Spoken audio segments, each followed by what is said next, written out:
The province of Pangasinan is the third largest in the whole Philippine archipelago, located at the west central area of the island of Luzon. It is blessed with a panorama of natural and cultural attractions, boasting stretches of white sand beaches, cascading waterfalls, caves, and various historical sites. 75% of existing major tourist destinations are located in OPAL member localities.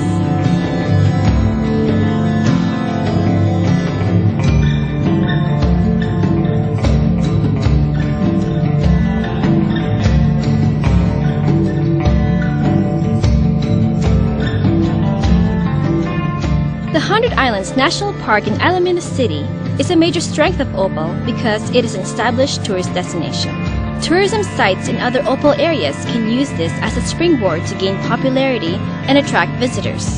Alaminos is the home of the world-famous 100 Islands National Park. The very first marine park in the Republic of the Philippines, and we are now directly managing it, and we're happy with the fact that the number of tourists coming to the 100 Islands have increased in the last 5 years. Well, in the experience of Alaminos today, the tourism industry is contributing a lot in terms of direct income to the city government. And for the first time, it is contributing directly in terms of income.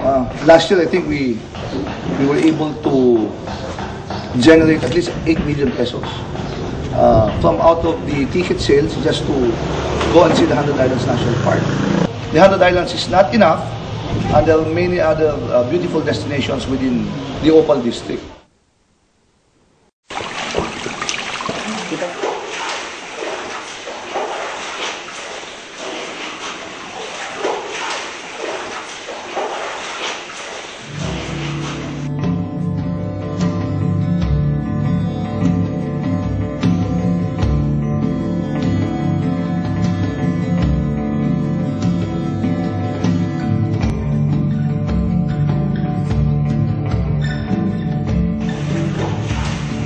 The entire cave system can take up to 7 to 8 hours of wet and wild caving adventure. The Cacapangan Caves in Mabini is known for its multiple entrances, magnificent formations, and diverse wildlife.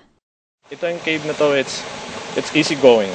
Madali lang siya kasi mostly wala siyang gaanong climbs, wala siyang gaanong gapang. But the real challenge is the swimming. There's a big brimstone dam that we call Bimatcha. Pero it's within the system but medyo malayo from here. And then it's the namesake of the cave. It's called Bimatcha because pag titingnan mo siya para siyang malaking batcha. There's the Cave Act, our Republic Act 1972, which puts the management of the system to the DNR. With the MOA and the management plan that we're trying to come out, siguro the whole system will somehow be protected and people who goes in and out would be regulated para maiwasan yung damage and the impact of the uncontrolled visitation. A 50 peso entrance fee is collected at the resort. 400 pesos is charged for the basic tour with a guide for 4 guests. A maximum of 15 guests can enter the cave at any one time. This is, by the way, the tub. It's basically its purpose is to keep everything bone dry. Extra light, a third one, and then we also need water for a long trip, and then gloves. Guys, welcome to Cacapangan. Let's go caving then. The Balingcaguin Conservancy's mandate is to promote the study and protection of the cave's natural formations. Aside from spelunking and swimming, tourists can also hike overland or rappel down the skylight of the cave. They can also walk or crawl across the test passage at the entrance of the cave. Yeah, ito yung tinatawag naming ice cream cone room because of that formation that looks like an ice cream cone. Sa development dito, wala pang development sa loob, but some distractions are really prominent. Makikita mo yung mga formations na pinutol. Kasi back then, people have no awareness on the importance of this ecosystem. So, in fact, there was a contest before that pagandahan daw ng mga garden using the stalactites as their decorations. Stalactites, stalagmites, and flowstones take thousands of years to form. Many years ago, the cave was used as a groundwater source by the surrounding communities. But over time, parts of the caves were destroyed.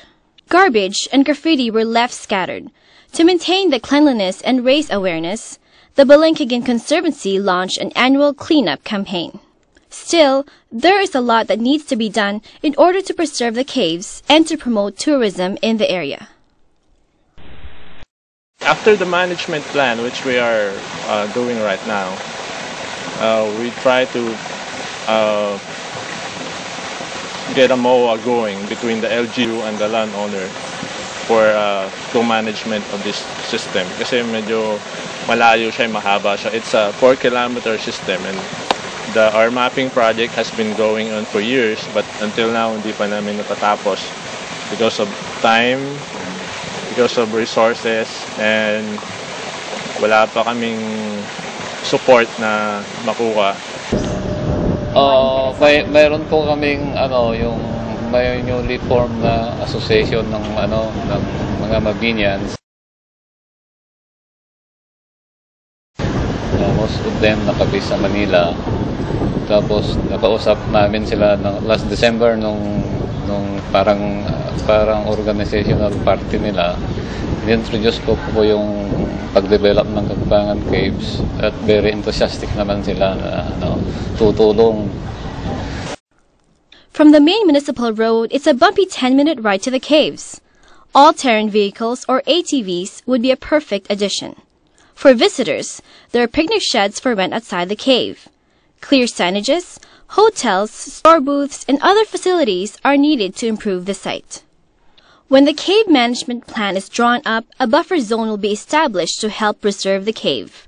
There's also a proposal that a guard will be stationed at each entrance to keep vandals from writing on the walls or destroying more formations. So what we're trying to do is map the whole system in order for the DNR to come out with a buffer zone para maiwasan nila yung pag-develop doon sa cave system mismo. Kasi porous, everything is porous, the limestone is porous. If you put a water in there, it goes quickly.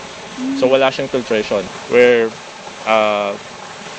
coming out with some training on our cave guides, and eventually, pag dumami sila, so parang magkakaroon na ng retraining and maybe a certification from the LGU and the DNR to make them a certified cave guide by the municipality, the LGU.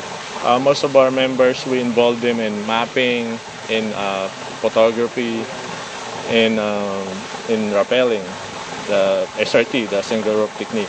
So nandun na yung basic, but then guiding is another thing. So we slowly train them and then make them a proficient guide someday. But it will bring development or livelihood opportunity to the community.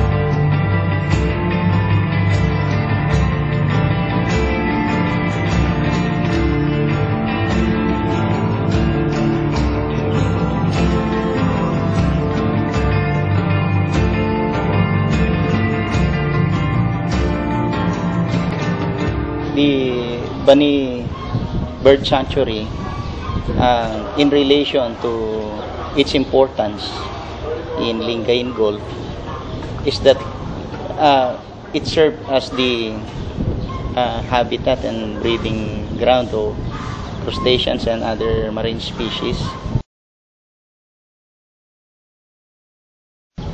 because it was located at the mouth of two big rivers, the Alaminos River and the Great Bani River. And because the mangrove was developed and the program was started as early as 1980s. The improvement of tourism facilities around the Bangreen Marine Protected Area is seen to be a vital move of the LGU to increase the influx of bird watchers and wildlife enthusiasts from around the globe. Marami dyan ang gray heron, yung intermediate heron, little heron, intermediate egret, yung mga teal. Pwede naman po kayong bird watching by means of binocular o telescope dito sa may boardwalk o kaya doon sa Coast Watch Station. Yung mga iba natutulog pa dito kasi inaabangan nila yung paglipad ng mga ibon sa umaga. Mostly ang aming visitors ay local at meron din mga foreigners.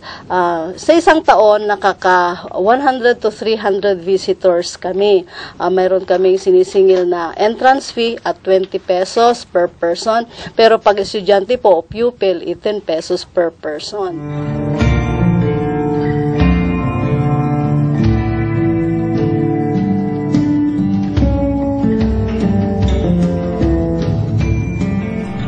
Nag-umpisa to ng 1990s nung 1 hectare na lang ang natira sa mangrove namin.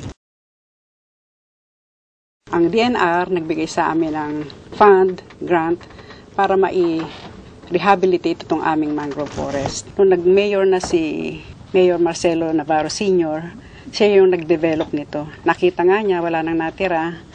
Tapos, environmentalist siya kasi. Mayroon kaming Bangreen Marine Protected Area plan. Included doon sa plan is ecotourism. Yun nga yung pag-develop nitong boardwalk, yung mga facilities such as yung procurement of appreciation boats, yung construction of paddle boats, nakapaloob lahat doon.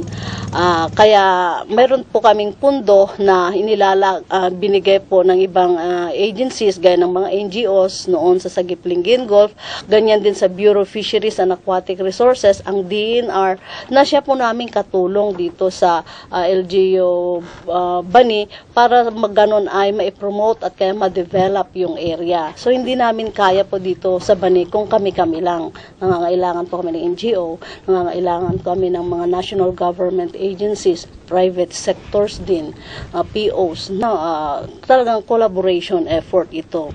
The fisherfolks associations are also active in the management of the mangroves.